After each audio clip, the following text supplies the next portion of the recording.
Bienvenidos de nuevo a Negocios Televisión, bienvenidos al repaso de las noticias del día, las noticias más importantes, donde hablaremos, por supuesto, del conflicto en Oriente Medio. Ojo con expertos que dicen que la guerra de Israel ha sido una de las campañas más duras, más destructivas de la historia. Hablaremos también de la última hora en torno a Estados Unidos, la crisis del ejército de Reino Unido. Les contaremos también noticias sobre Rusia, sobre Ucrania y también vamos a contarles la retirada, la rendición definitiva de Francia en Níger. Empezamos hablando de Israel. Según los expertos, como os decía, la campaña militar de Israel es considerada una de las más destructivas en la historia de la guerra. La ofensiva de Israel ha destruido más de 2/3 de todas las estructuras en el norte de Gaza y una cuarta parte de los edificios en la zona sur de Khan Yunis. Esto es según un análisis de los datos del satélite Copernicus Sentinel-1 realizado por Cory Sher del Centro de Graduados CUNY y Hammond Van de Hoek de la Universidad Estatal de Oregón, ambos expertos en mapear los daños durante tiempos de guerra. La ofensiva ha causado más destrucción que el arrasamiento de Alepo entre 2012 y 2016, el de Mariupol de Ucrania el año pasado a manos de Rusia o proporcionalmente el bombardeo aliado de Alemania en la Segunda Guerra Mundial. Hablan en su informe de que Gaza es una de las campañas de castigo civil más intensas de la historia y que ahora se sitúa cómodamente en el cuartil superior de las campañas de bombardeos más devastadoras de la historia. Seguimos con más noticias. La ofensiva israelí en Gaza no rebaja el nivel al tiempo que los terroristas de Hamas lanzan cohetes sobre Tel Aviv. Los combates en la franja de Gaza se han intensificado en las últimas horas con algunos de los bombardeos israelíes más intensos de la guerra y Hamas ha demostrado su capacidad para lanzar cohetes sobre Tel Aviv y todo mientras se intensifican los esfuerzos para llevar a buen puerto conversaciones sobre una nueva tregua. El ministro de Exteriores israelí, Eli Cohen, ha confirmado que estaban en curso negociaciones sobre la liberación de rehenes, pero eso sí, se ha negado a dar más detalles. Precisamente, pendientes de este conflicto en Oriente Medio, uno de los protagonistas sin duda ha sido la ONU, sobre todo su secretario general Antonio Guterres, que precisamente está hablando en estos momentos en el Consejo de Seguridad. Escuchamos ya a Guterres. Good afternoon. Attacks and threats to shipping on the Red Sea by the Houthis in Yemen are impacting shipping with the potential to affect global supply chains. And beyond the immediate region, the conflict is polarizing communities, feeding hate speech and fueling extremism. All this poses a significant and growing threat to global peace and security. As the conflict intensifies and the horror grows, we will continue to do our part. We will not give up. But at the same time, it is imperative that the international community speak with one voice for peace, for the protection of civilians. Seguimos pendientes de las palabras de Antonio Guterres, sigue hablando de la crisis humanitaria en Gaza, pero seguimos de nuevo con las noticias del día. Hablamos de la Comisión Europea, que ha adoptado un paquete de ayuda de 118 millones de euros para apoyar a la autoridad palestina. La Comisión ha dicho que la ayuda va a contribuir a pagar los salarios y pensiones de los funcionarios en Cisjordania, subsidios sociales para las familias vulnerables y el pago de las derivaciones médicas a los hospitales de Jerusalén Este. Europa también está dispuesta a seguir ayudando a la autoridad palestina a largo plazo, según declara la propia Ursula von der Leyen. Hablamos ahora de Irán. Las fuerzas paramilitares de Irán están proporcionando inteligencia en tiempo real a los hutíes de Yemen, que los rebeldes están usando para dirigir drones y misiles contra barcos que pasan por el Mar Rojo. Es lo que dicen funcionarios de seguridad occidentales y regionales, según una información recopilada por un buque de vigilancia controlado por las fuerzas paramilitares de Irán en el Mar Rojo, que se pasa a los hutíes y que lo han usado para atacar a buques comerciales que pasan sobre todo por el estrecho de Bab al-Mandeb. Seguimos con más noticias, seguimos hablando en este caso del conflicto que sigue teniendo lugar en Oriente Medio. Hablamos ahora de España, que ha vetado en la Unión Europea la participación europea en la misión para garantizar la seguridad de navegación en el Mar Rojo, pese a que horas antes el gobierno buscó la implicación del conjunto de Europa en esta operación, después de pedir que esa fuerza internacional en gestación, cuyo liderazgo y planificación ha asumido Estados Unidos, se encuadrara en una misión de la OTAN o de la Unión Europea. El Ejecutivo ha dado sorprendentemente marcha atrás. Lo hizo en el marco de la reunión del Grupo de Trabajo de Consejeros de Relaciones Exteriores, que se encarga de las cuestiones jurídicas, financieras, institucionales de la política exterior y de seguridad común. Esto supone que ha impedido la modificación del mandato de la operación Atalanta, que sí que contaba con el apoyo de los otros 26 países. Seguimos con más noticias y hablamos, en este caso, del presidente estadounidense, de Joe Biden, que cree que la compra planificada por parte de la empresa japonesa Nippon Steel, de la icónica empresa estadounidense US Steel, merece un escrutinio serio debido a posibles preocupaciones sobre la seguridad nacional y la cadena de suministro. Es lo que ha dicho este jueves un alto funcionario de la Casa Blanca, que apunta que Biden ha sido claro en que dan la bienvenida a los fabricantes de todo el mundo que construyen su futuro en Estados Unidos, con empleos y trabajadores estadounidenses. Sin embargo, a pesar de todo ello, dice que cree que la compra de esta icónica empresa de propiedad estadounidense por parte de una entidad extranjera, incluso aunque sea un aliado cercano, parece merecer un examen serio en términos de su impacto potencial en la seguridad nacional y la confiabilidad de la cadena de suministro.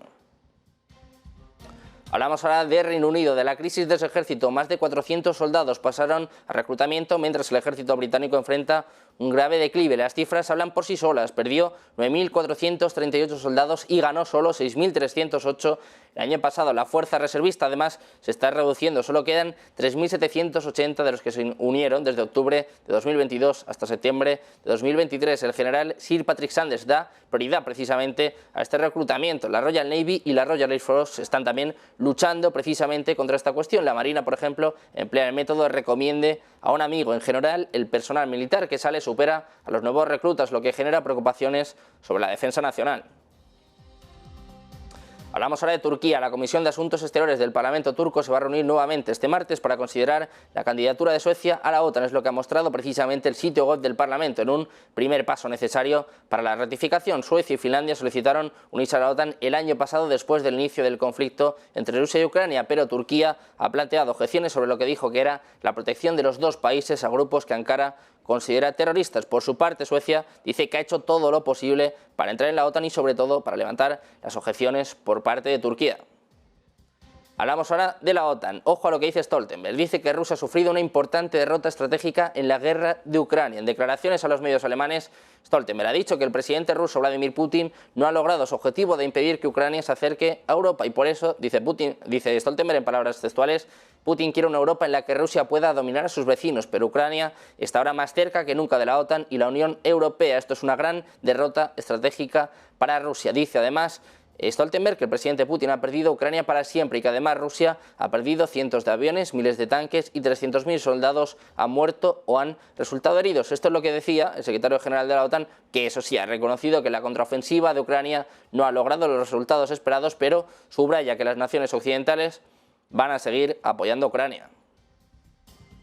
Hablamos de nuevo de Estados Unidos, que va a acelerar el despliegue de tropas en el norte de Europa a raíz de los acuerdos firmados con 6 países de la región: Dinamarca, Finlandia, Suecia, Estonia, Letonia y Lituania. Quiere usarlas como cabeza de puente contra Rusia, es lo que dice hoy el periódico Político. Según este periódico, los acuerdos de defensa firmados por Washington indican un cambio importante que se ha producido en el seno de la OTAN en los últimos 2 años, mientras los países miembros se apresuran a reponer sus arsenales después del envío de armas a Ucrania y se preparan para una nueva era de confrontación con Moscú. Los nuevos acuerdos de cooperación de defensa de varios años son directrices para permitir que las tropas de Estados Unidos operen en el país para misiones de entrenamiento y aliviar la burocracia para que el personal y su equipo se desplieguen rápidamente en caso de emergencia. Dicen que los acuerdos permiten a Estados Unidos decir que toda esta región es una región de defensa, es lo que apunta el investigador del Instituto Finlandés de Asuntos Internacionales. Hablamos ahora del Tesoro de los Estados Unidos, de la nueva orden ejecutiva del presidente estadounidense Joe Biden, que fortalece las sanciones estadounidenses contra Rusia. Va a ejercer de esta forma una nueva presión sobre los bancos para garantizar que sus servicios no se utilicen para ayudar a Rusia en sus esfuerzos por eludir las sanciones. Esto es lo que ha dicho hoy el subsecretario de Tesoro de los Estados Unidos, Wally Adeyemo, precisamente a la cadena CNBC. Seguimos con más noticias y hablamos ahora del primer ministro húngaro, de Viktor Orbán, que se ha referido al conflicto entre Rusia y Ucrania como una operación militar, precisamente el término preferido por Vladimir Putin. Es lo que dijo durante la conferencia de prensa de fin de año, donde Orbán hablaba de que no hubo ninguna declaración de guerra entre ambos países. Y ojo, porque dice, cuando Rusia declare la guerra, habrá guerra y entonces deberíamos alegrarnos de que no se haya declarado, porque habrá una movilización general en Rusia. Dice, no le deseo esto a nadie. Orbán se ha referido en varias ocasiones a la operación contra Ucrania como la operación militar especial.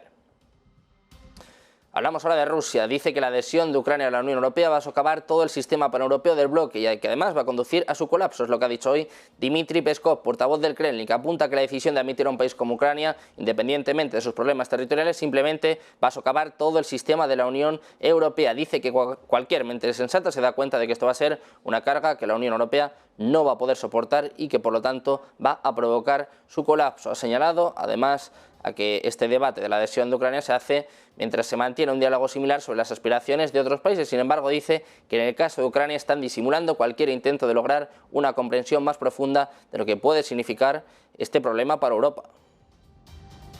Hablamos de nuevo. El Ministerio de Defensa de Rusia ha afirmado este viernes en su parte semanal que el ejército ruso ha mejorado sus posiciones en la región ucraniana de Donetsk. Dice que en el sector de Donetsk, en el grupo militar Yuzhny, ha mejorado sus posiciones en la primera línea con apoyo de la aviación y el fuego de la artillería, es lo que declara el portavoz de defensa Igor Konashenkov. Según defensa, las fuerzas rusas han repelido 43 ataques ucranianos en ese sector del frente, en las cercanías de las localidades de Sumy, Belorivka y Marinka. Apunta que las bajas enemigas han superado los 1.610 militares, entre muertos y heridos, 3 tanques, 17 blindados, una lanzadera y más, 25 automóviles y 44 piezas de artillería.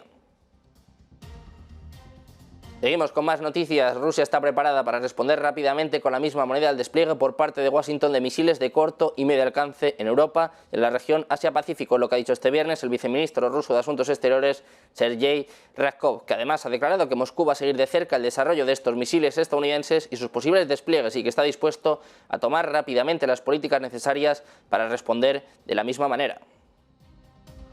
Seguimos hablando de Rusia. Moscú no acepta el tema de la incautación ilegal de activos rusos. Esto es extremadamente peligroso para el sistema financiero mundial, es lo que ha contado hoy el secretario de prensa del presidente ruso, Dmitry Peskov, que añade que es inaceptable, potencialmente extremadamente peligroso para el sistema financiero global, porque dice que si se implementan estos planes va a ser un golpe muy serio para todo el sistema de coordenadas del sistema financiero internacional. De hecho, ha enfatizado en que quienes están intentando iniciar esto y aquellos que lo van a implementar deben entender que la Federación Rusa nunca va a dejar en paz a aquellos que lo hicieron.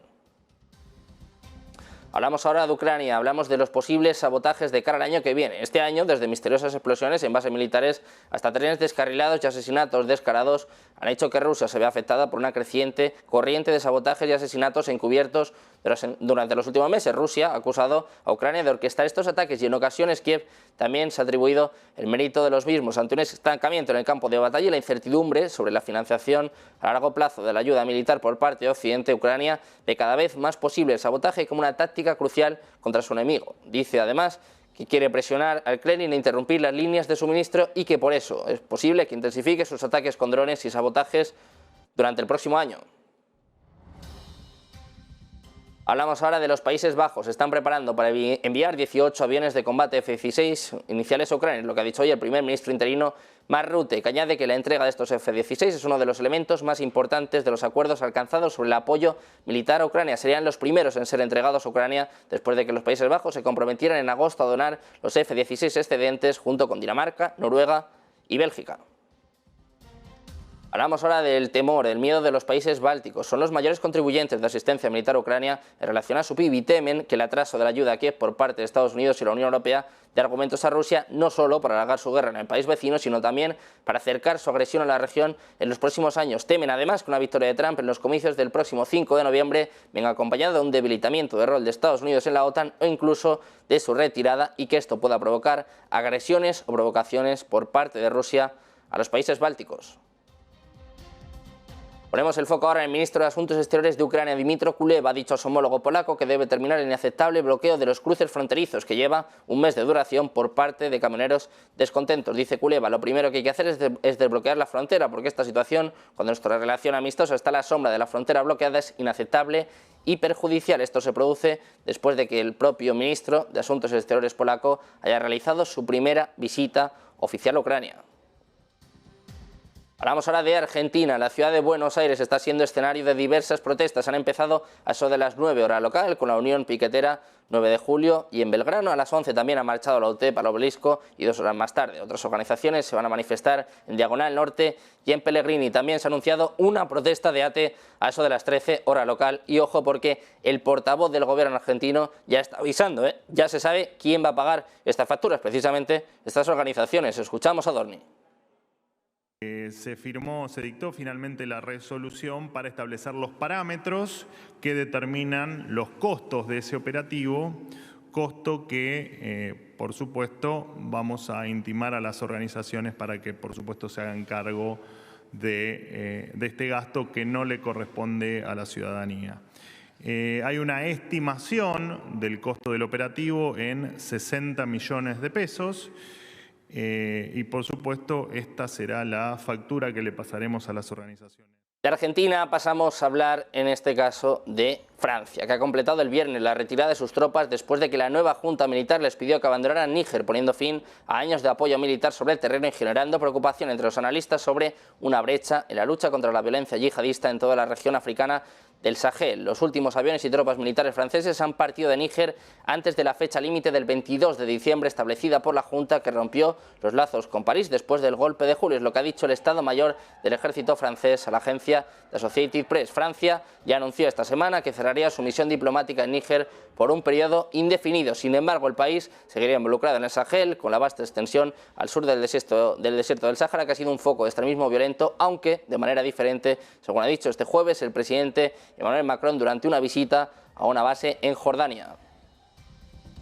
Y terminamos hablando de los BRICS. El comercio entre los países BRICS ha experimentado un rápido aumento en 2023 después de firmar nuevos acuerdos y renovar asociaciones y acuerdos existentes. Los acuerdos comerciales iniciados por los BRICS ahora están colocando la alianza en el mapa global por la magnitud de las transacciones transfronterizas. Según los nuevos datos del Banco Mundial, el comercio entre los países BRICS se encamina a alcanzar los 500.000 millones de dólares en 2024, aunque es cierto que el valor cae por debajo del comercio global promedio. Las cifras están aumentando lenta pero constantemente. La alianza está creando una base que más tarde podría convertirse en acuerdos comerciales completos que fortalezcan sus economías nativas. El arma más importante que esconden los BRICS, como saben, es la iniciativa de la desdolarización. El bloque primero quiere consolidar los acuerdos comerciales y ayudarlo a crecer en los próximos años, y una vez que el escenario esté listo podrían poner en marcha su iniciativa y comenzar a liquidar el comercio en sus monedas locales.